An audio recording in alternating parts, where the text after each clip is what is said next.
good. Milaca Meats. Milaca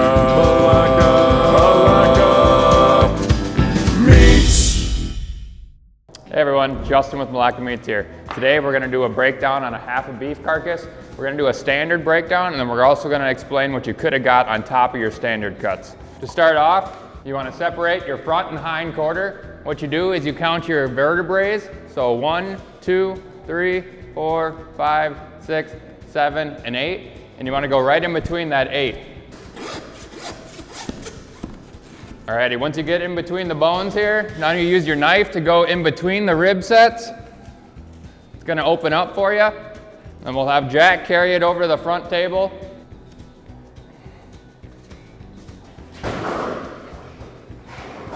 So on your front quarter here, you're going to be able to get your chuck roast out of this section. Your ribeyes run right up your loin. You'll also get your brisket, your beef ribs. There's some arm roast in here, and there's some other miscellaneous cuts we'll get to. You're going to come in here with your finger, and you're just going to pull this whole thing off. And then you're going to get underneath this skirt, and you're just going to inch it away. We'll clean this up later. That's one of your skirts. And then on the outside here, there's another little one hidden right here. Now we're going to separate the chuck from the ribeye. We're going to count the bones. 1, 2, 3, 4, 5, and 6. We're going to cut right between 5 and 6 there.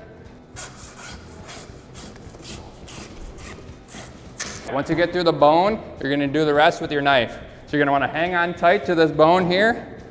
Then we can bring this whole section over to the saw.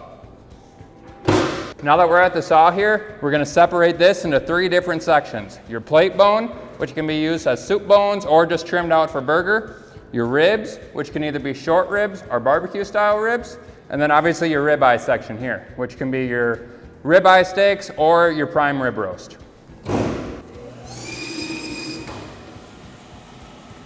So we're going to separate these ribs from the ribeye section. What we want to do here is, you see that eye of the ribeyes? We want to give it a couple inches here, and then we're going to make a straight cut down the ribs.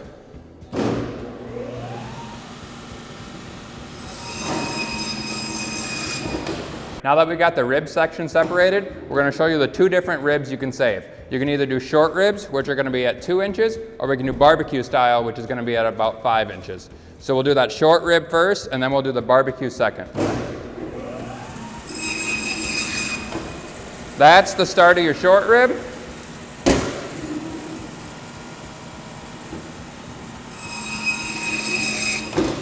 Now that we got the ribs and the plate bone taken apart, we're left with the ribeye section. What we're going to do is we're going to cut right where this bone meets the meat, and we're going to take that shine bone off the top, and then we're going to cut the back bones off with our knife.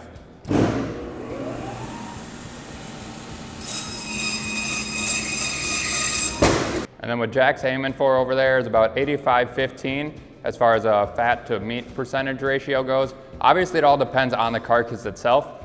You can't necessarily take the marble out of the meat. What you can do is take those bigger fat chunks out so that the burger is right around that 85-15. Unless a customer asks for extra lean, that's usually what we shoot for on all our orders. Now we're going to do this other section of the front quarter. So here we're going to get the brisket, the arm roast, the chuck roast, and then also the neck bone. Bring it over to the saw. So we're going to start by cutting your brisket off.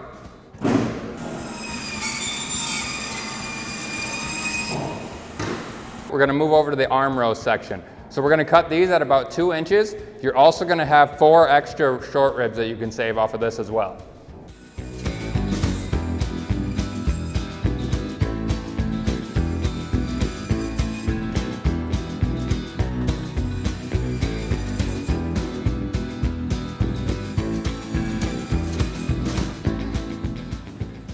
Once we got the start of our first 4 arm roast cut, now we're going to square this section off for our chuck roast. We're going to cut our neck off, and then we'll get our 6 prime chuck roast, and then we can also save the neck bone for a soup bone.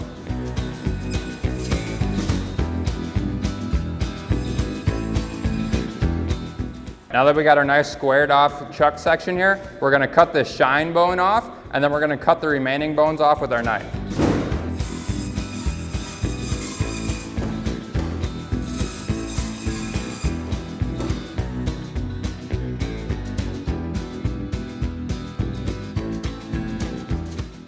So we got a full bone-in chuck roll here. So it's gonna look a little different than your grocery store chucks, because at a grocery store, they just do the chuck here, the boneless part. Here we do a full bone-in. So it also has your terrace major, your flat iron steaks, they're all a part of this. They call it a 7-bone chuck, and we'll show you why here in a second. Now, we're gonna square off our first one like always, and then we're gonna cut these at about 2 inches, which is gonna be about a 3 to 4 pound roast.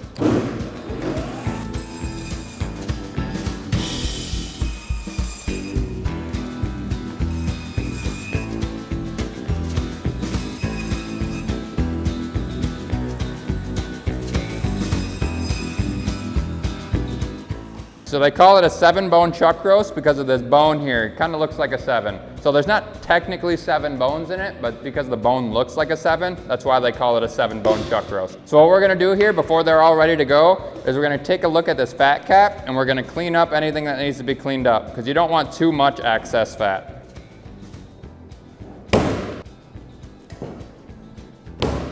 What we're also gonna do is feel for these bones here, and any sharp bone, we're gonna nick it with the saw so that it doesn't pierce the package and it prevents it from making that package leak air and not making it as fresh for you.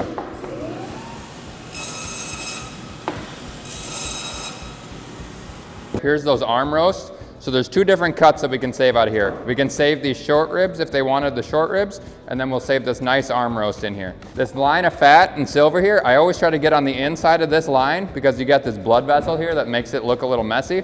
So we want to make it look as pretty as you can for the customers. Go right inside that blood vessel, then you're going to square it up on both sides, remove some of that silver tougher skin, and there you got a nice prime arm roast.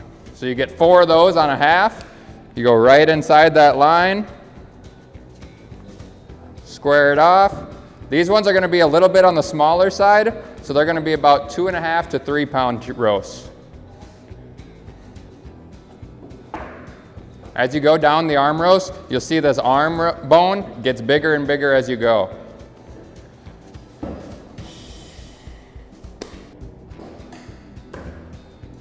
All right, so there's all 4 of your nice arm roasts. Now we're gonna get into this brisket section. It's also got this front leg on it, which can be used for cross-cut shanks, marrow bones, dog bones. I mean, you name it with these bones, you can use it for a lot of different things. Our main focus on this section is this brisket. We're gonna follow the seam here, which just kind of looks like your arm roast, because this is the start of it.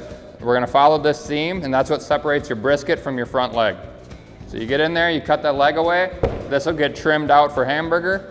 And now we're gonna follow this U-shaped bone right here. So pretty much on this fat line, that's what we're trying to follow, but we're not trying to get into the meat at all.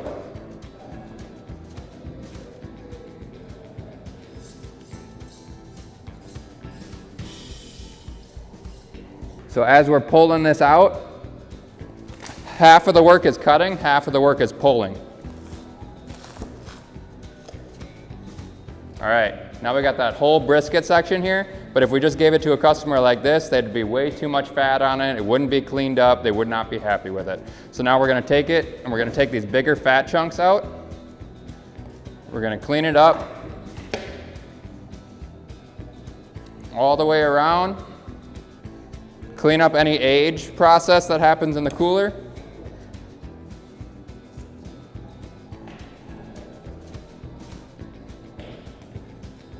All right, now you got a whole brisket here. What you can do is cut it in half if they wanted 2 smaller ones. Otherwise, we'll leave it as a full. When you do cut it in half, you got your point up top, and then you got your flat and back. Some people prefer one or the other depending on what they're doing. We use the flats a lot to make our corned beef, our pastrami's. But if you're doing just a typical brisket, my personal opinion is just do the whole thing like this and then slice it as you go. If you like a little bit fattier meat, you're gonna like the tip. If you like a little bit leaner, you're gonna like that flat. Now we're getting into those 2 rib sections. So on this order, they're not saving the ribs, so we're gonna end up trimming these out, but we're gonna show you what the short ribs versus the barbecue ribs could look like. So you're always gonna take that nice fat chunk off of it, and then you're left here with 7 bones. You're gonna cut 1, 2, 3, you're gonna cut, and then 1, 2, 3, 4. You're gonna leave these at the end. So this would be a package of short ribs for you. Versus your barbecue style, you're gonna do the same 1, 2, 3, and then you clean up that fat as well. Well, this is a nice big meaty section for smoking, more popular. If you're gonna use your short ribs, it's more for crock pots and different meals like that. Now we're gonna get into our ribeyes, everyone's favorite steaks. We're gonna clean up this backbone here. You wanna stay as close to the bone as possible. You obviously don't wanna gouge into your steaks. Now, once you get that bone off, we're gonna take this whole back cap off. So you can see a line right here. That's the line we're gonna try to follow here. This is your ribeye section. If we saved everything as a whole, that would be your rib steak. So the big important part is you just wanna find the seam. You don't wanna force it.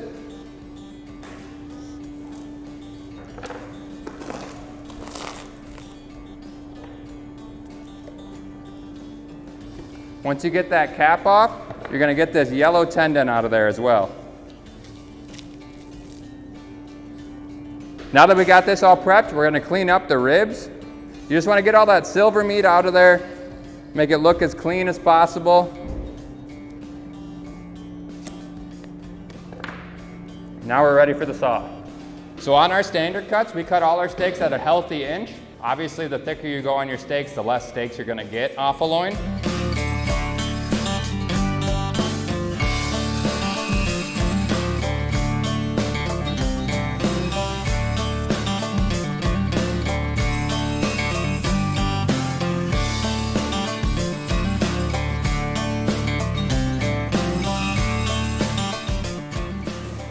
All right, so on this half of beef, it looks like they ended up with about 14 ribeyes, which is pretty standard. When you cut them about an inch, you get about 6 to 8 per quarter.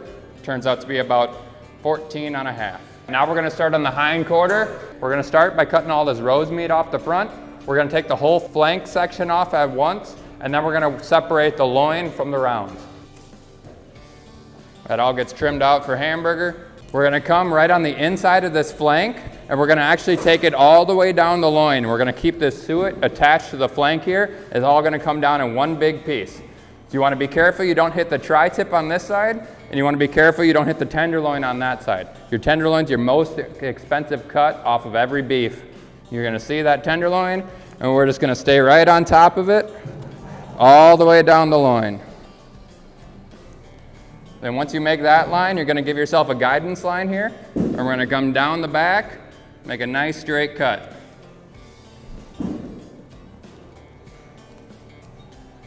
All right, now that we got that nice straight cut, we're gonna pull with our hook and just inch it away with our knives as we go down the loin. That suet and everything's gonna come down in one big piece. Now when we cut the 2/4 in half, we left one bone right here to kind of keep all this attached. You can cut your suet out. Then you'll come over with your handsaw and you'll cut this whole flank section out. So now on the inside of this big flank section, you have your flank steak here, and then you also have a big old sirloin cap, they call it. We call it another skirt steak. You're gonna wanna get those edges off.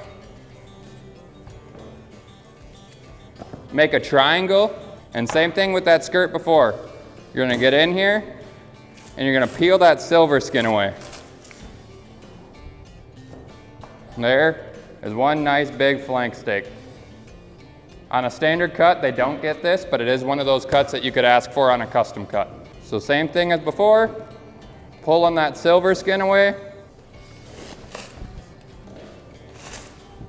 You wanna clean up this fat. And you're gonna make a line on both sides of these.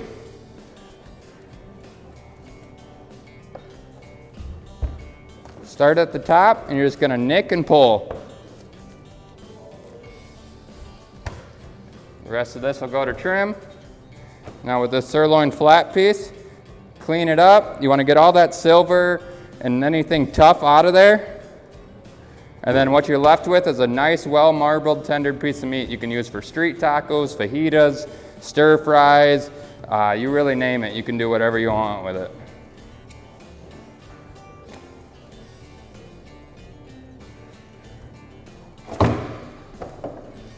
We're gonna take this tri-tip off. There's two different ways you can do it. You can take it off first, or you can take off your sirloin tip, leave that tri-tip attached to it, and pull it off secondly.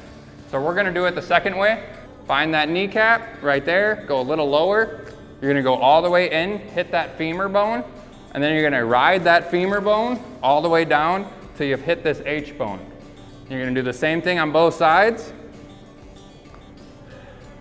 Now, this is where you wanna be careful since we have that tri-tip attached still.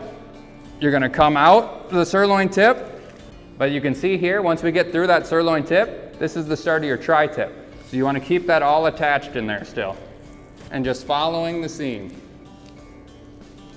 We got your sirloin tip with your tri-tip attached. Once you get it to the table, now we can take that tri-tip off. You just hook onto that piece of meat. You see that seam right there, and all you're gonna do is follow the seam. Pretty common theme here. We're just pulling and we're nicking, right? So it's not all knife work. A lot of it is knowing where to push and pull, knowing where there's sweet spots, where you need to use your knife more, versus where you need to just use a little bit of brute strength.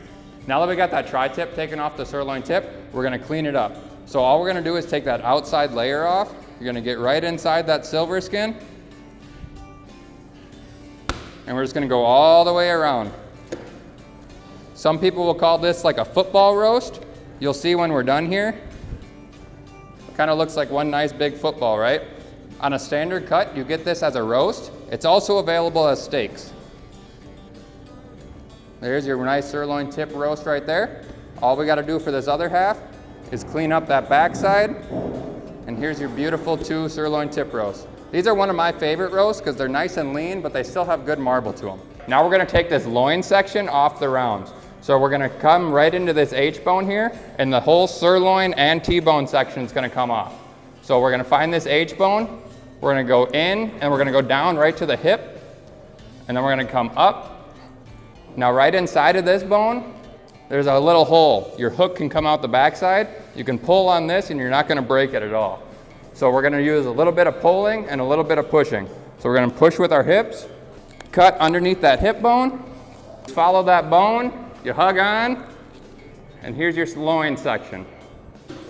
We're also gonna check the back for any excess fat. So we're gonna clean it up. All right, so our first cut, we're gonna come right at the end of this loin here, and we're gonna square it off. And then we're gonna get about 6 sirloin steaks before we move on to our porterhouses and T-bones.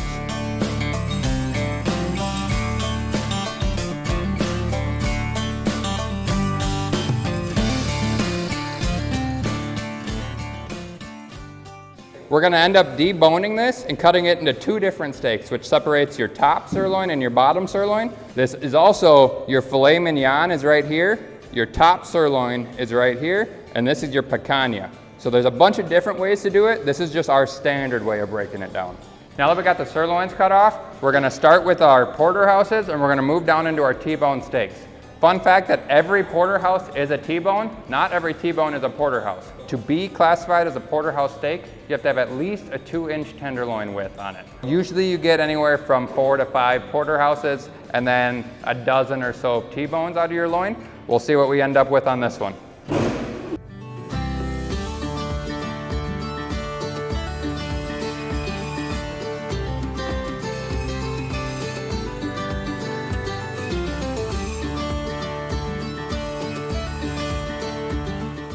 Now that we got that short loin cut, we ended up with 4 nice porterhouses and 13 T-bones.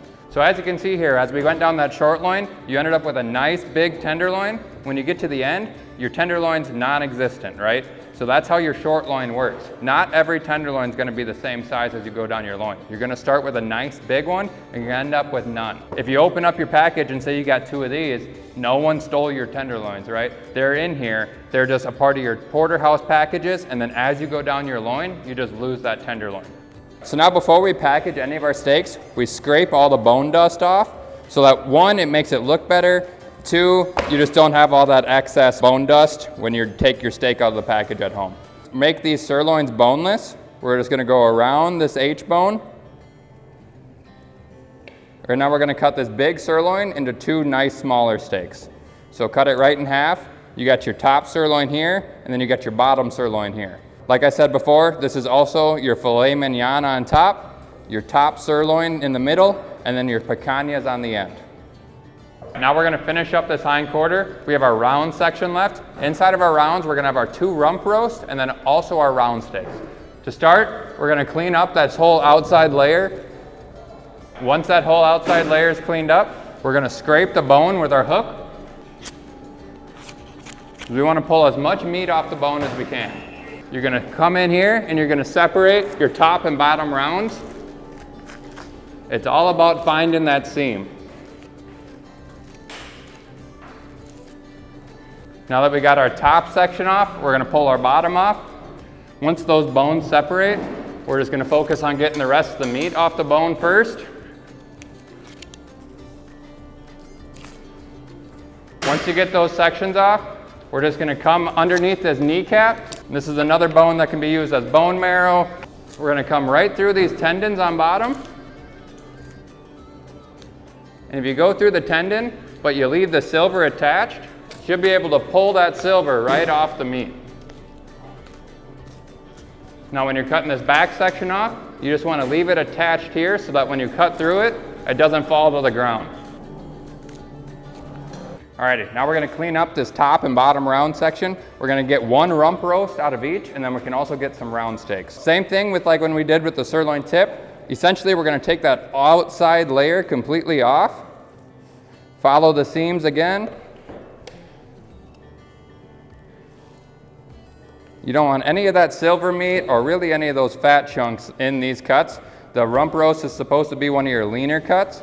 And then your round steaks, some people will tenderize them, so you don't want to have any of that fat in there. So you're going to square off your front. You're going to cut about a 3-pound rump roast out of here. Nice square roast. Now we can get about 5 to 6 round steaks out of here. So we got 6 nice round steaks, and then this last little piece either goes to trim or that can be used for stew meat, other things like that. Now when we move on to the bottom, we're going to essentially do the same thing. The only thing different about the bottom is it's technically the bottom round with the eye around attached. We're going to clean it up by taking this meat off the top. We're coming back here, we're going to take this U out of the back. So now we're going to take this nice big fat chunk out of the middle. And then with this fat chunk, I just like to come on the side here and take this thick silver off at the exact same time.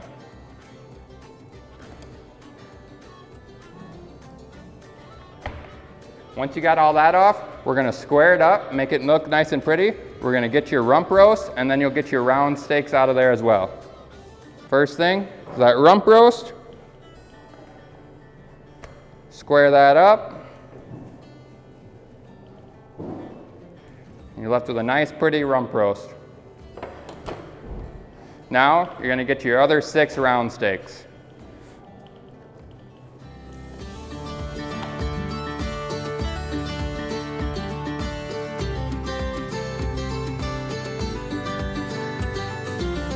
Now that we got the whole half already broken down here, we're just going to kind of highlight some of the prime cuts we got saved. So we got our bone-in chuck roast here. You get about 6 of those on a half. We have 2 of your boneless rump roast. You get about 2 of those on a half. We have your bone-in ribeyes, which is my personal favorite steak here. We have 4 of your bone-in arm roasts. We have your brisket, and we have your tri-tip. These are available on custom cuts. Up on the top, we have your sirloin tip roast. Remember, we can also do steak on these for a custom cut. We have your full sirloins, which are cut in half. So we have your top sirloin, and we have your bottom sirloin, which remember has that filet mignon. It's already a part of it. If you want these separated into fillets and top sirloins, we can do that on a custom cut.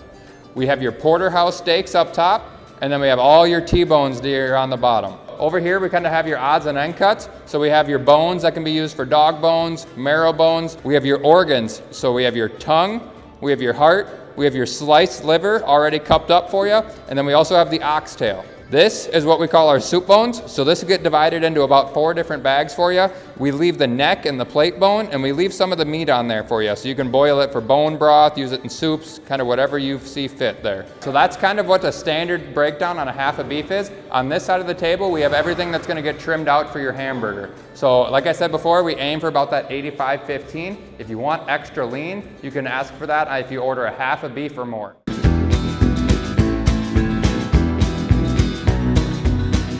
Real meat real good. Milaca Meats.